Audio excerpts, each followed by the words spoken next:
দেশে নাকি 34টা ব্র্যান্ডের টুথপেস্টের প্রায় 26টাতেই মাইক্রোপ্লাস্টিক পাওয়া গেছে।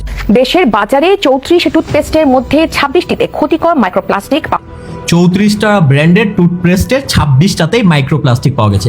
এন্ড এই নিউজটা দেখে আমি মোটেও হতবাক হইনি, কারণ অনেক দিন ধরে আপনারা জানেন যে আমি খাদ্য থেকে শুরু করে বিভিন্ন জিনিসের উপর অনুসন্ধান বা গবেষণার চেষ্টা করি, যার কারণে এই সকল জিনিস দেখলে আমি মোটেও হতবাক হইনি। কারণ কি জানেন, আপনি যে বোতল দিয়ে পানি পান করে 2024 সালে কলম্বিয়া ইউনিভার্সিটির একটা রিসার্চ বলে যে সেই বোতলটাতেও প্রায় 2,40,000-এরও বেশি মাইক্রোপ্লাস্টিক পাওয়া যায়।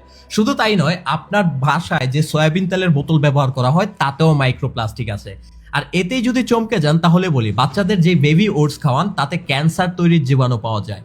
আর এটা যদি হতবাক করার মতো হয় তাহলে বলি, আমি যে পাউরুটি খাই তাতেও ক্যান্সার তৈরির উপাদান পাওয়া গেছে। খাবারে বিষ, পানিতে দূষণ আর ভেজালের সয়লাব। শিশু, বয়স্ক কিংবা অসুস্থ দেশের প্রতিটি মানুষের জন্যই এই সতর্কবার্তা। পাউরুটিতে ক্যান্সারের জীবাণু আর দুগ্ধজাত চর্বি ছাড়া ঘি তৈরি হচ্ছে পাম অয়েল ও সুগন্ধি দিয়ে।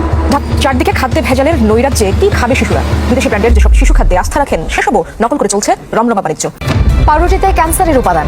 জীবন বাঁচানোর কথা যে ওষুধের, এবার সেই ওষুধেই মিশছে ভয়াবহ সব রাসায়নিক। অ্যান্টিবায়োটিক ট্যাবলেট ও ক্যাপসুলে আসল উপাদানের বদলে ব্যবহার করা হচ্ছে শিল্প কারখানার রং, টেলকম পাউডার, চক সহ নানা ক্ষতিকর উপাদান।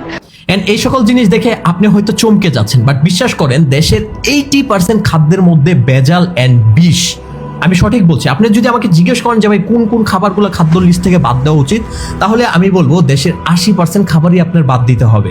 আমি জানি না দেশের ফুড সেফটি ডিপার্টমেন্ট কিভাবে কাজ করে, তারা কিভাবে কি করে, বাট আজকে একটা প্রতিষ্ঠান বন্ধ করা হলে কোনো কারণে বা জরিমানা করা হলে 2 দিন পর তারা সেম কাজ করে।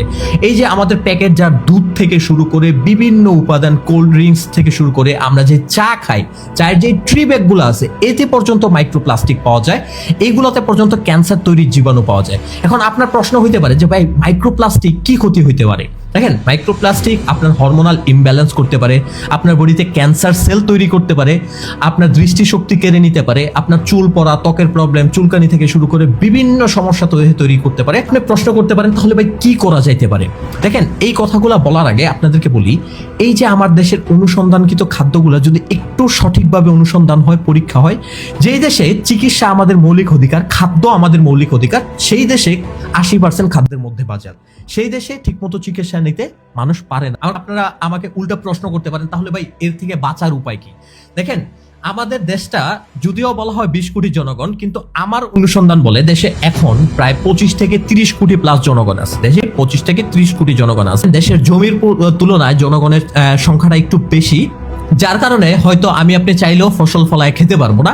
কিন্তু যাদের জমি আছে তাদেরকে অনুরোধ করব নিজেরা একটু চাষবাসের চেষ্টা করেন।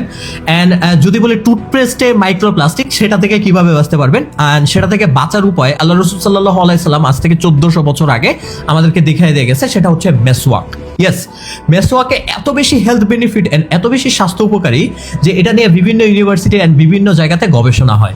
আজ থেকে 1400 বছর আগে রাসূল সাল্লাল্লাহু আলাইহি সাল্লাম বলেন যে আমার উম্মার যদি কষ্ট না হতো আমি মেসওয়াক করা প্রতি ওয়াক্ত নামাজের আগে তাদেরকে ফরজ করে দিতাম। মানে 5 ওয়াক্ত নামাজের আগে অন্তত 5 বার মেসওয়াক করা আমাদের জন্য আল্লাহ রাসূল ফরজ করে দিত, যদি আমাদের কষ্ট না হতো। শুধু আমাদের কষ্টের কথা ভেবে সেটা ফরজ করা হয়নি। আজকে যদি আমরা মেসওয়াক ব্যবহার করতাম, হয়তো আমাদের এই মাইক্রোপ্লাস্টিক অন্তত টুথপেস্ট থেকে আসার ভয়টা থাকতো না। শুধু তাই নয়, আমি আপনাদেরকে বলবো, এই যে আমাদের বাপদাদারা ইউজ করতো ছাই বলেন অথবা কয়লা বলেন, অথবা আমার বাবাকে দেখতাম লেবু পাতা দিয়ে দাঁত ব্রাশ করতো, আম পাতা দিয়ে দাঁত ব্রাশ করতো, দেখতাম খুব ভালো পরিষ্কার হতো এন্ড জীবাণুও দূর হতো। যদি বলেন সবচেয়ে ভালো উপায় হচ্ছে বাসার আশপাশে পাবেন খুঁজলে নিম গাছ, নিমের ঠালা ব্যবহার করেন, অথবা নিম পাতা পুড়ে আপনার ছাই তৈরি করেন, সেই ছাই ব্যবহার করেন।